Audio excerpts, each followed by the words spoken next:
Join me in the Pledge of Allegiance. I pledge allegiance to the flag of the United States of America and to the republic for which it stands, one nation, under God, indivisible, with liberty and justice for all. Thank you. Welcome to the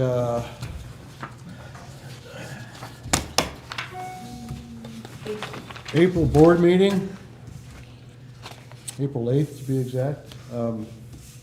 Hope you all enjoyed the beautiful day and the beautiful moon and sun. Quite a day, quite an activity.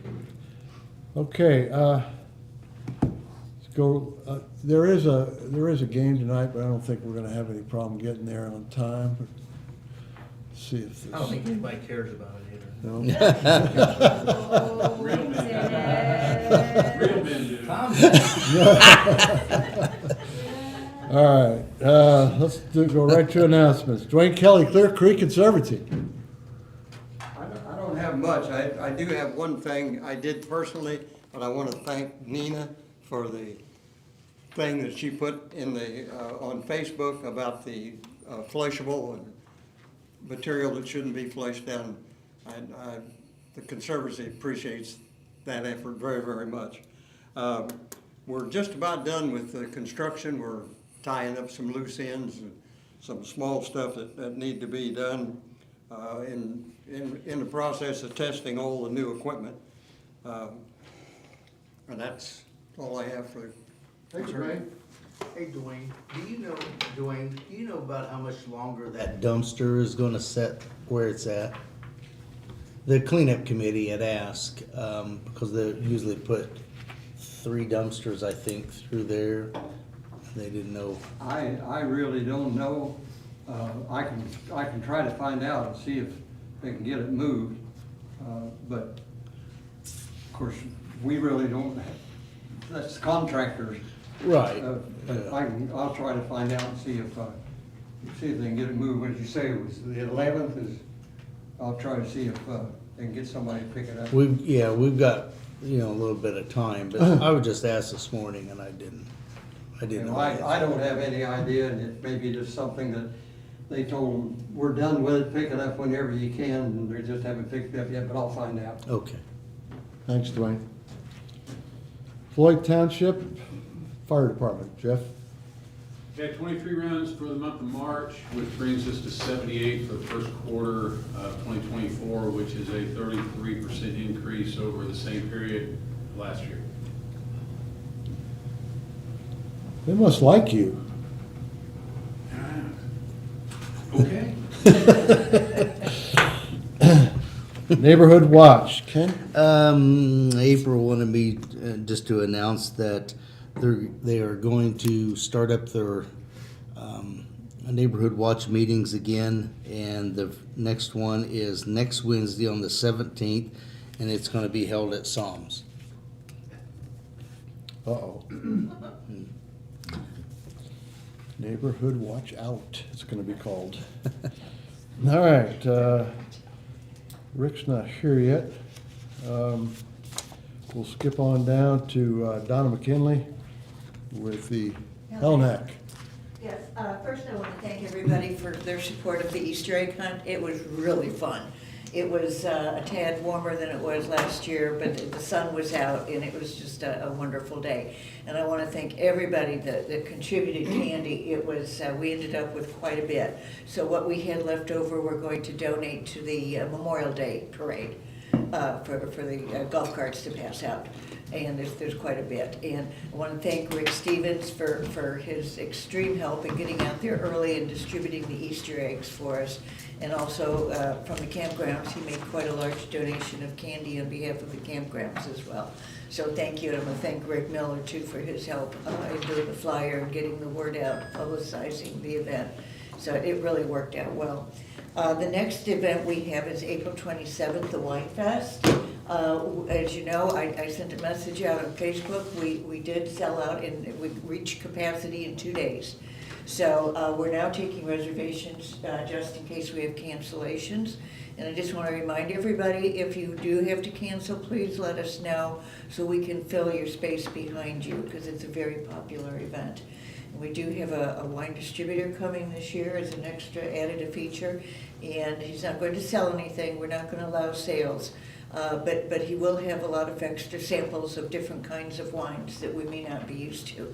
So I think it's going to be somewhat of and he's going to give us a little talk on actually how to have a wine tasting and how to taste the wine and everything else. So it'll be a little seminar on wine tasting. So we're looking forward to that. He's also making a contribution for gift cards for, I'm sorry, not gift cards, but grab bags for at the end. So we'll be giving away quite a few door prizes as well. The next, like I said, be sure and let Valeria know that if you cannot attend, because we'd like to get as many people in as we can. The next event after that is May 11th, and that is something that we're trying this year, the meet and greet. And it's just, it's strictly a social event. There's no charge. We will cover the food and non-alcoholic beverages. You're welcome to bring alcoholic beverages if you like. Again, this is just a social event to meet and greet neighbors that you would like to know and don't know, or you can get better acquainted with some of the newer people out here. So please pass the word. We have so many new people that we'd like to have out here. And for those on committees, we had an idea of maybe having a table with all of the groups that we have available out here, all the committees we have, and just a description of each one of those. And I'll be collecting that information from anybody that has something that they'd like to put out for people in the neighborhood to have access to, just to explain what opportunities we have out here. And I know I had a call from a couple that have been out here for a year, but they've been working, and they are absolutely thrilled with all the activities. I think I ended up having her on the phone for over an hour, telling her about everything that's going on out here. And she said she's much looking forward to retirement now that she knows there's so much to do. So again, we want to get that word out. So if you have any literature that you'd like to give me to pass out at the event, just let me know, and we'd be glad, like I say, to set a table up. And again, Hellneck wants to thank everybody for their support. These activities wouldn't be possible without such a wonderful community and board to support us. Thank you. Thank you, Don. Yeah, I know the report. No, okay. POA security? All right, for the for the month of March, there were 4 admin calls, 2 alarm, 2 animal calls, 1 B&E, 5 fire assist, 1 fraud, 4 public service, 4 suspicious calls, 2 trespassing, 1 vandalism, and I pulled my lockout tools out of retirement and unlocked 2 vehicles. And we had, for the month, absolutely 0 traffic stops, which was very disheartening, because I think last year we did 204 traffic stops, average about 17 a month, and we have 0. That was, so if that don't change, our speed around Heritage Drive is gonna get out of control. I would say the only thing I have to add to that is that it seems as though whenever the board has a controversial issue, we hear about it. I think 0 traffic stops is a controversial issue. So if you want to jump on somebody's wagon and pull their tail a little bit, you know, that's, I guess that's the sheriff's department. 0 traffic stops in the whole month of March. Hopefully, next Wednesday that can be discussed with, because there's supposed to be somebody attending the neighborhood watch meeting, so hopefully that'll be Okay. discussed. Presentation of agenda, any additions, corrections? You guys okay? All right, moving right along. I'll take a motion to approve the March 11th board meeting and the March 25th operations meeting minutes. I move to accept those as written. Second. All those in favor? Aye. Unanimous. Treasurer's report, Dennis. Okay, for the month of March, we had total income of $116,784. We had total of expenses of $138,830 for a negative net income of $22,045. Year-to-date, we have total income of $371,581. Total expenses of $320,736 for total income year-to-date of $50,845. From a cash perspective, we have short-term cash as of the end of March of $550,642. We have CDs and money market investments of $215,101, which gives us a total cash available at the end of March of $765,743. Thank you, Dennis. Okay, committee reports. A&E, Dennis?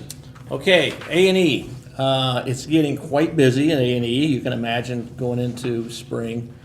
But for the last month, the A&E committee approved 5 new houses, a new dock, a new jet ski lift, 2 detached garages, 2 non-waterfront fences, a deck and stairs, a dock cover and boat lift, a detached garage, pool, and non-waterfront fence, and 2 new porches. That's it. Okey dokey. Campground, Rick Stevens. Up and running, first meeting is April the 20th, 10 o'clock.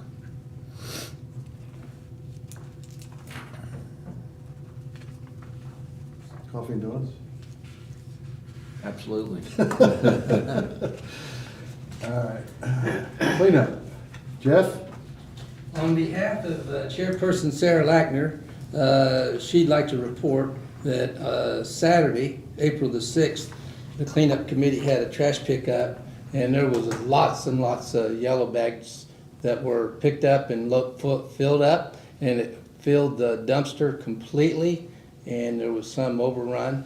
So the committee worked approximately 3 hours doing that, and it helped clean Heritage Drive up tremendously. So she would like to extend thank yous to Ken Rozelle for his efforts, and thank yous to the Sheriff's Department, Putnam County, for providing 3 trustees that were able to help in that event. So she wanted to make sure that all the people that helped, she wanted to thank all of those people as well. And there's too many for me to mention on that. Now going forward, she has a meeting scheduled this Wednesday at 7 p.m. and she's looking for new membership, and so if you're interested in being a member of the cleanup committee, we do need more members. It's something that thrives on large membership. The ideas that flow from people that get engaged and see what's really going on out there really helps motivate and move that committee along. Third thing she wanted to point out was the Clean Sweep and Tox Drop event that's held twice a year, or well, once a year in the spring. Clean Sweep's held in the fall as well. May 11th is Saturday, May 11th is when that's going to be, and the dumpsters will be lined up like they were last year at maintenance areas. Clean sweep with your unwanted debris or any kind of toxins will be able to be collected between 8 a.m. 2 p.m. for unwanted debris. The toxins have to be distributed by noon because right after noon we have to take those toxins to Greencastle. That's all I have. Thank you, Jeff. There will be no report for the government committee. Rick Olson is out of town. He did send me a note saying there was nothing from the last meeting from the commissioners that pertained of importance to Heritage Lake. Lake Committee, anybody? No report. Okay. Clean water, no report. Long-term plan, no report. Siltation, Dwayne, do you have anything? No, really, Shannon is working for siltation right now, as far as I know.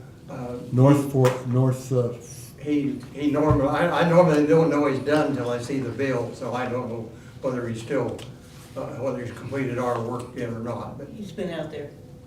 Yeah, I imagine he's pretty close to being done because they didn't go out this morning and they're out every day. Yeah. I didn't see them go out this They, morning. they were out this afternoon. Oh, were they? Yeah. Okay. We At the seen- north end? No, they were Okay. in the Patriots Landing area. Oh, okay, all right. Okay, no report from the election committee, obviously. Manager's report, Ken? Okay, just in case anybody's wondering, we typically are in full speed ahead as far as mowing, but weather has kind of grounded us a little bit with our heavy mowers.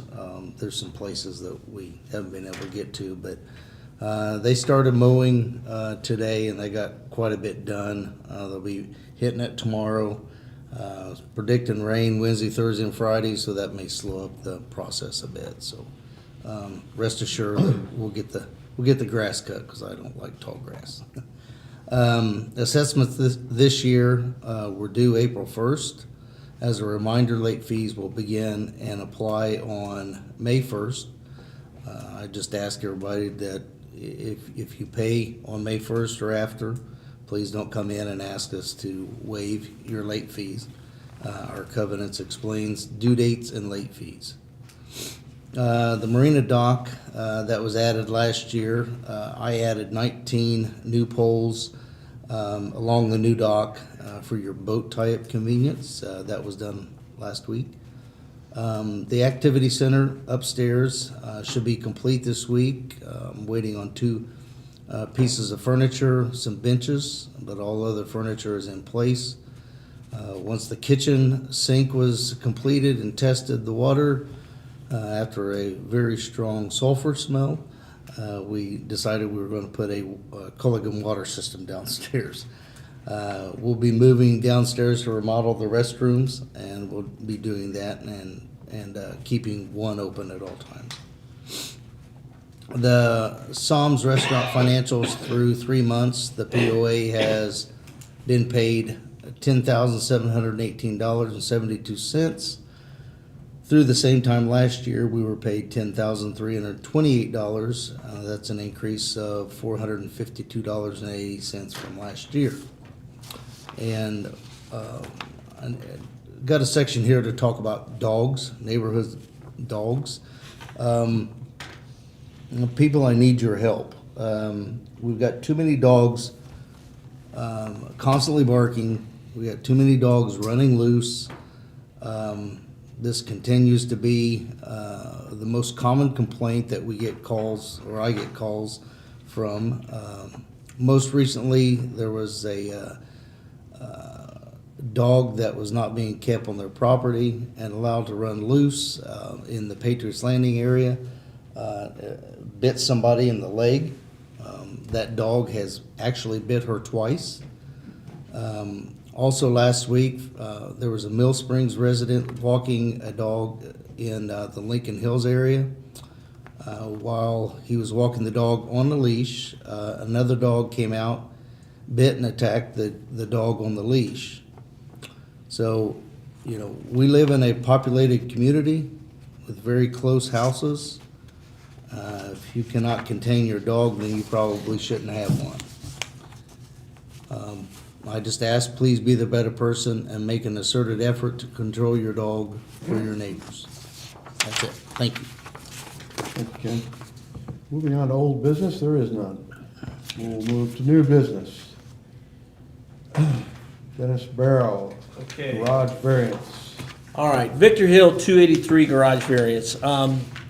This particular variance has already been reviewed and discussed by the board because time was of the essence when the variance request was sent to us. They needed to get an answer sooner than later to pour foundation. Long story short, what they're asking for is a setback on a lot that they want to put a garage on. And the reason they're asking for the setback is because of challenges to lay it out differently. One challenge is that it's limited going one direction for a wellhead. The other is challenge, it's limited because of the topography of the land. And even giving them a variance from 30 feet to 25 feet, given the extra, I think it's 10 feet setback from the road to the edge of the property, it'll still have like 35 feet. And Paul and I went over and reviewed the property. We discussed it at the last operations meeting, and the board voted unanimously to go ahead and approve the variance request. Thank you, Dennis. Next one, I'm going to ask, this is the property management board president communication level. This is something we discussed at, I believe, the last board meeting. We have always had, since Ken has been our manager, we have always had kind of a handshake agreement that the president of the board would represent the board when it comes to any dealings with the manager, if the manager needs to have the board to deal with him for anything moving forward. We all felt after I described it to the board that we should attach some verbiage into the bylaws so that it is permanently in there. If it ever becomes an issue down the road, the board can take issue with it and just change it if they want to, or improve it if they want to. But as it stands right now, it's worked out very well for 8 years, and it's a proven plus. I don't know how many of you have ever worked for a board. It can be, I guess, it can be very challenging. So it's much better if the board has a problem that they deal with one person going to the manager and things get settled a little bit. You really want to avoid in any business the guy who's responsible for everything having to hear it 9 times, 9 different ways on how he should be doing his job. So that pretty much says it in a nutshell. So I would ask Jeff if he would read the page 3, and we will take our first vote on that tonight. Okay, thank you, Paul. This is a proposal to be Article 7, Board of Directors, Section 4, new paragraph J. Reads as follows. Each and every board member is entitled to have equal opportunity to perform the duties of board member. Those duties are performed in meetings such as board meetings, operational meetings, executive meetings, and special situations whereby the individuals involved would know in advance of such. Board members are a team that serves the HLPOA as one unit. Therefore, it is very important that at all other times, board members will serve just as any other resident, committee member, or volunteer. In regard to supervising employees of the HLPOA, that responsibility will reside with the POA manager or his or her designee. And the process of supervising the POA manager will reside with the board president or his or her designee as described in the HLPOA policy book, Article 8, Officers, Section 4, President. There's a second proposal that I'd like to make too. It's Article 7, Board of Directors, Section 4, new paragraph K. Each and every board member is entitled to have equal opportunity to discuss, share, and provide input on the POA manager's performance. Before the end of each year, the board president will schedule an executive meeting to discuss the POA manager's job performance, to provide that feedback to the POA manager before the year's end. Each board member will provide the board president with a scorecard report displaying the scores of each category as determined by the board president, and any one-sentence statement that further describes the POA manager's annual performance. All such statements by board members will be included in the evaluation report, except that any statement not supported by 6 or more board members will be excluded from the evaluation report. Any and all information to be included in the POA manager's evaluation, discussed and selected, is final at this specific meeting's adjournment. After this specific executive meeting, the board president and the board vice president, or an alternative designee selected by the board president, will schedule a confidential evaluation meeting with the POA manager to discuss the POA manager's job performance as determined by the POA board of directors. That concludes the proposal. Any discussion? I'll take a motion. Move we accept. Second. All those in favor? Unanimous? We will have our second vote, since it's a bylaw change or addition, on the next board meeting, under old business A. I wouldn't mind adding to anybody listening or to the board that I have had the luxury of working with some really, really good board members. I don't want anybody to think that there's been a problem. I was one that brought this suggestion up, that once I'm gone, I think it was something that should be in place for the next person that would come in. And I just think it would, because that was one request that I had when I interviewed, that I reported to one person and not 9, and it has worked very well. But as over the years, the board members have all totally changed, and I think that, you know, once I exit out and retire, that I think something like that should be in place for the next guy or gal or whoever. So. Thank you. Okay, JV 594 fence variance. Dennis? Okay. This is a variance request that has not been voted on by the board at this point, so we're going to kind of get into the weeds, get into the details, and discuss it and vote on it today. But basically, this is a non-waterfront fence application for JV 594. They're asking for a 6-foot tall, solid privacy fence to enclose the backyard. Rule 419.12 states that privacy fences cannot be more than 16 feet long in total length, which is only a fraction of the length of the permit request. Rule 419.5 states that the shadow box type fence is permitted, but this does not fit the needs of the applicant. The applicant's response on the variance request says, we are asking that we be allowed to put a 6-foot privacy fence on our property at 594 Jefferson Valley. We are trying to keep our dogs from barking and give them room to run daily. We also want to be able to enjoy our own privacy of our back porch as well.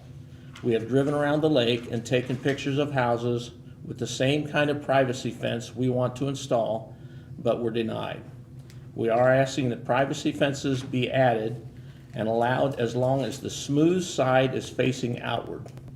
If not going to allow this type of fence, why are there several houses with them? Especially when board members are aware and haven't enforced the rules to be taken down.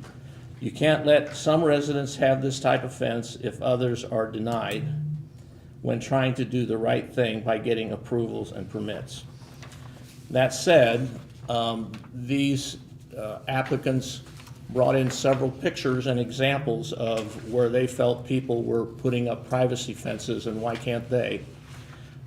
April took the time to visit all but one of those pictures, and the one that she didn't visit was because they didn't have an address.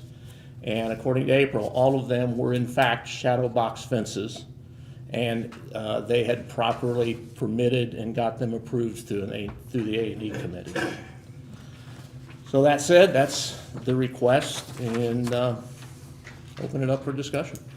Is the person here? I don't think so. I got a question. Yeah. On the shadow box fence, they said it wasn't suitable for their animals, but couldn't they put a screen on the inside? Would that be in accordance to the rules, like a wireless fence to keep the dogs from Like going? a solid screen? No, just a small, like a rabbit screen or on the inside of the fence where you can't see it from the outside. That would keep the dogs from going outside that, getting through those, in between the boards. I'm not sure. I think their intent is they just truly want a total privacy fence so they can sit on their porch and don't have to see anyone. It's my understanding.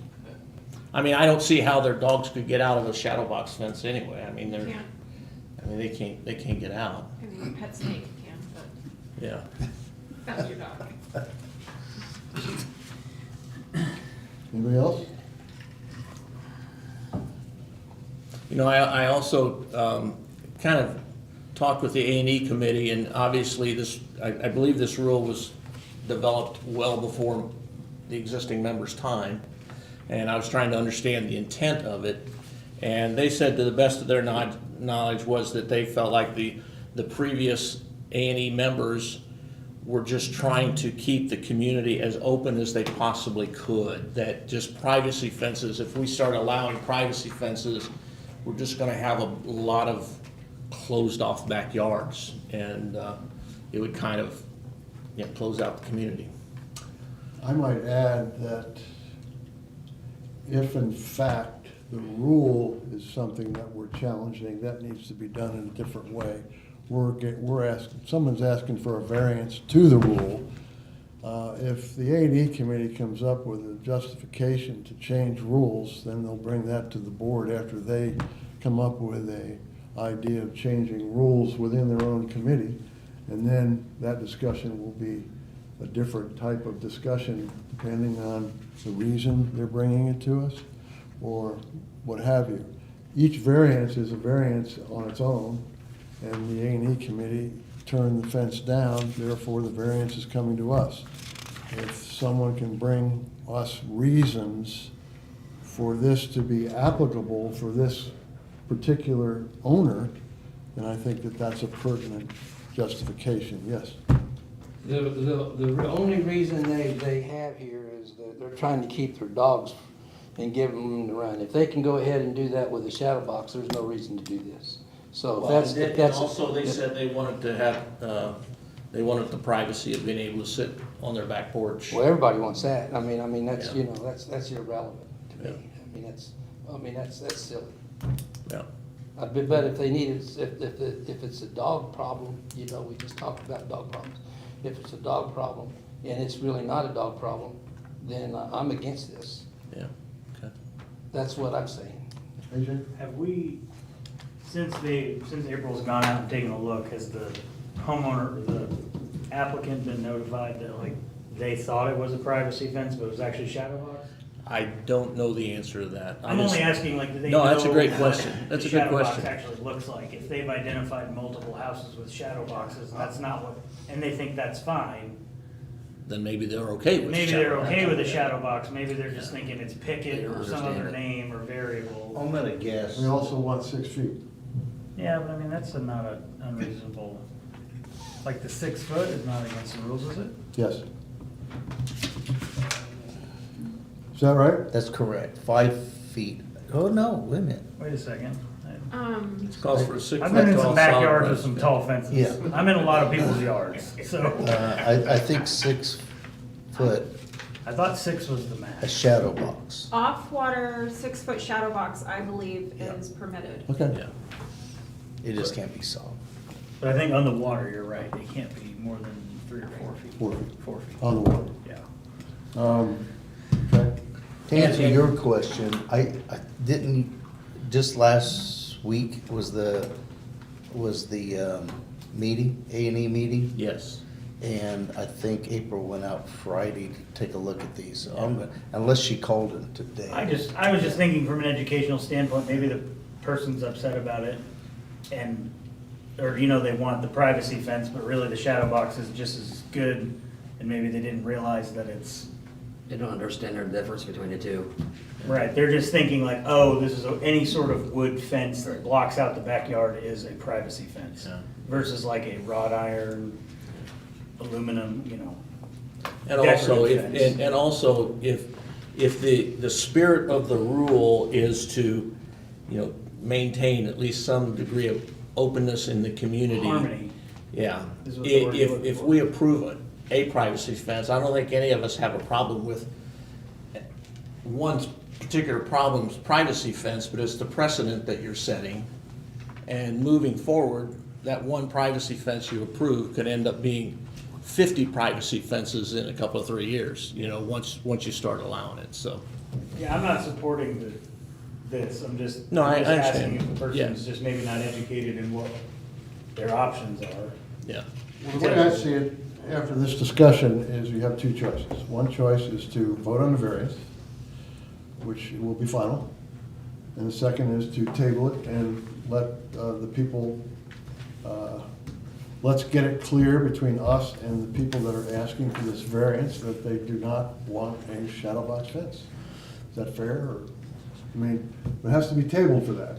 Well, there is one other issue in the variance request. You know, they're asking for something more than 16-foot total length.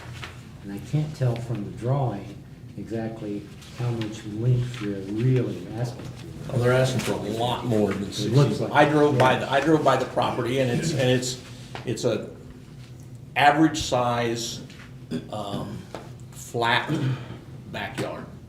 And which is gonna be, if you fence that all in, it's gonna be significantly more than just 16 feet. You know, and we were talking before the meeting, my understanding, the spirit of the 16 feet is if someone has, you know, a neighbor they don't like, or a hot tub that they want to kind of section off from neighbors. Yeah, it's like the fence that I have, so I don't have to look at your house. Yeah, that's it. That's the Does spirit of the You've rule. seen, you've That's seen the one of those spirit of the fences every rule. time you look over my house. Does anybody have the I actual fence rule here? Right here. Okay, thank you. Oh, no, mine is shadow box. So, fences cannot exceed 6 feet in height. Shadow box fencing is permitted as a backyard fence, but there must be spacing between adjacent fence. Picket fences shall not exceed split rail chain link. It says, privacy fences or walls are limited to the backyard, must be located so as to cause the least disturbance to nearby property owners. They can be up to 7 feet tall, but cannot be over 16 feet in total length. Okay. So that's where the privacy fence comes in. The shadow box is permitted to be greater than 16 feet, but no higher than 6 feet. Okay. Rick, just doing some rough math. According to this scale, it looks like it's about halfway. That side is 151, so it's rough. That side there is roughly 75 feet long.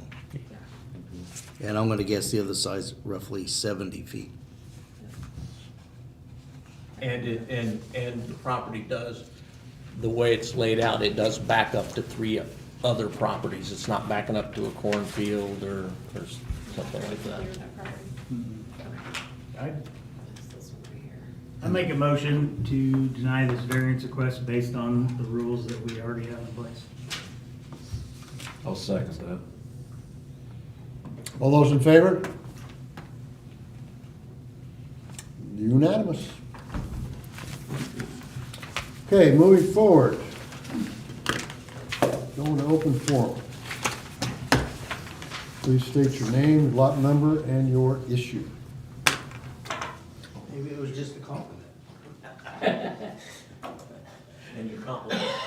Sure, I'll take it. Rich Moss, 259 Jefferson Valley. I just want to get some things on the record here real quick. If the change of the covenants comes through and there's a vote put out there, and the property owners vote, yes or no, can the board overrule that vote then? Once- No, okay, that's one, okay. And then another thing, me and Dennis has talked about, brought to him first, is our covenants say the outside has to be finished on the house in a year. And now on their new building permits, it says the house has to be completed. I think that's kind of going around the covenants is. If you receive an occupancy permit from the county, that's finished. If they decide you can live in that house, that's your clue that it's finished. We can't go into a house and you don't have a faucet on this sink, so you can't live here. If you get an occupancy permit, that is what any town and any county consider finished on the inside. Is that cleared up, or no? I think we're missing, either I'm missing it or we're missing it. Okay. It says the house, they changed it to the house must be completed within a year, but our covenants will say just the outside has to be finished within a year. And I think it's going around the covenants is, in a way, what they were really meant for. Okay, That's, so, I mean, how do you guys say it, you do it, you know, but that's how I feel about it. okay, Can we make rules more stringent on the covenant? Yes. yes. Yes, Okay. We can't. which is essentially, Can't. the Which way. essentially is what yeah, that what- is. yeah. Is that we just, the A&E committee just made a more tighter rule than Yeah. what was written in the covenant. And the way I explained it is one definition is technical. In other words, technically, the house should be done in a year. But the covenant rule is practical. You know, at least the outside has to be done, because we aren't gonna go, we don't go into houses. So that was kind of the way I described it. And Richard, to that point, if it's not complete, I mean, I don't know that anybody, they just come back to the board or the A&E committee and ask for a continuance, and to my knowledge, it's always given to them. I mean, really, what's our options? Make you tear down the house? Yeah, I mean, that ain't gonna happen. As long as we're starting to be fines, you know, as long as we don't start saying, well, you didn't get it finished, so. No. Okay, all right, so as long as that don't come into effect, we're great. Okay. Anybody else? Tom? Tom Novak, 25 Mill Springs. I just want to remind everybody to mark their calendar for June 4th, and that'll be our summer American Red Cross blood drive. The hours will be from 2 to 7 p.m. You could register yourself on their website, which I believe is showing on the screen now, at www.redcrossblood.org. Or you could call Mary Ann Novak to make an appointment. Her telephone number is area code 765-386-2077. So I just want everybody to roll up their sleeves, mark June 4th on your calendar for the Red Cross blood drive. Thank you. Thanks, Tom. There's nothing else, I'll take a motion. Motion to adjourn? Second. All those in favor? Hold on. We got Oh, I'm one. sorry. I just had a couple of questions about, about Could you last week's- tell us your name and your lot number, please? Sorry. Thank you. Sharon McGinnis, 265 Mill Springs. Okay, And last meeting, we had a candidate here for commissioner or something. uh-huh, And we were all asking about the roads not being fixed out here. And I understand that gas tax is to fix roads. And you very quietly said, what if we raise our taxes? I'm sorry? I didn't appreciate that. But you said, well, why if you raise our taxes out here? Isn't this community one of the largest communities in Putnam County? It's the second Tax. largest, yes. Okay. So why would you want to voluntarily raise our taxes? Well, if somebody said that, you said I said that? Yeah, I heard you say it. Okay, well, I'll have to roll that meeting back. Okay. We don't have the wherewithal to raise taxes. We don't have the wherewithal to even suggest raising taxes. And if I suggested to raise taxes, my wife would probably slit my throat. I don't have any desire to do that. You just made a comment, you know, Okay, so why I would we think raise what taxes? I think my comment was, and I'd have to go back and look at the meeting. I'm not challenging you if I said something like that.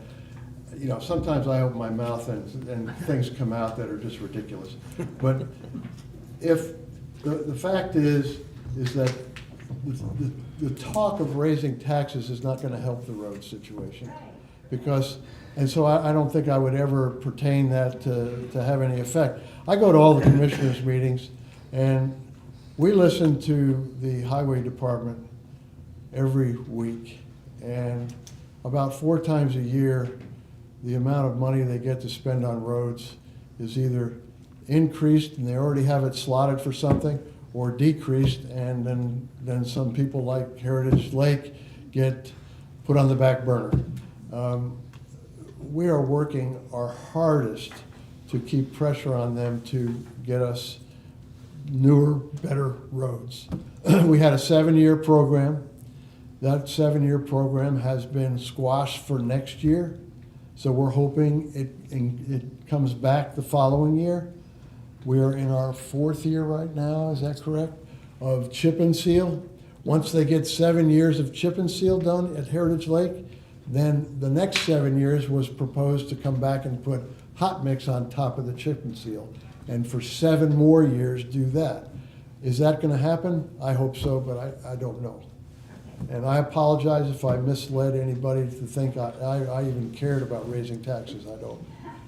Well, I heard that and I thought, what in the world is he talking about? But anyway, the other question is, I've heard some people say, how high is our water table out here? We're building a lot of houses, putting a lot of wells in. Do we have a high water table that's full enough to handle all the new houses that are being built? I'd like to take that one because I did some research. Uh-huh. The DNR has all of the water table maps and statistics. And one of the things that they share with everyone, it's public knowledge, is where their test wells are located. Interesting enough, there aren't any here. Okay, so we don't have a way, unless there is a test well or 2. In fact, because we have 2 water tables, one in the north end and one on this end, because we have 2, we may need 2 test wells to really forecast the health of our water tables. Right. That's particularly interesting to me because I asked, I think it was Woodall from Greencastle when he wanted to bring Greencastle water out here. Well, I asked him, where do you get your water? Well, they get it out of their aquifer, their water table. Right. Okay, so, you know, why would we spend zillions of dollars to bring their water out here when we don't even know the health of our own aquifers? So I think that is our first logical step. Now, I have asked the Clear Creek Conservancy to work with the DNR to get 2 test wells set up. That hasn't happened yet, but with those test wells and a little bit of time, we can see an expected rise and fall based on the usage and weather. We can expect to see changes in the water table levels, but we don't know the health until we do some studies. Right. Okay, well, I was concerned because, you know, I had heard someone say their well was gonna run dry or something, and they backed out of buying a house out here, building a house out here, and I thought, yeah, I never thought that, we're building tons of houses out here all of a sudden, and has anyone checked out how our water table is gonna manage that? And I know we're expanding the sewage system, right? The Clear Creek, to handle the excess of the new excess of the sewage that's going to be going to be processed. But what about the water that we're drinking, or hoping to be able to not to have to pay for water to be brought out here from Indianapolis or, like you said, Greencastle? I think it's a great question, but the short answer is nobody really knows because there are no studies to tell us. So is someone going to take that up and check on Well, that? in fact, it's in the Conservancy District's hands to do that, okay? The plans. And we have a Conservancy member here now, I'm sure he's gonna take that back with him, okay? But There have been anecdotal reports of some wells, particularly up on the north end, that went dry, so to speak.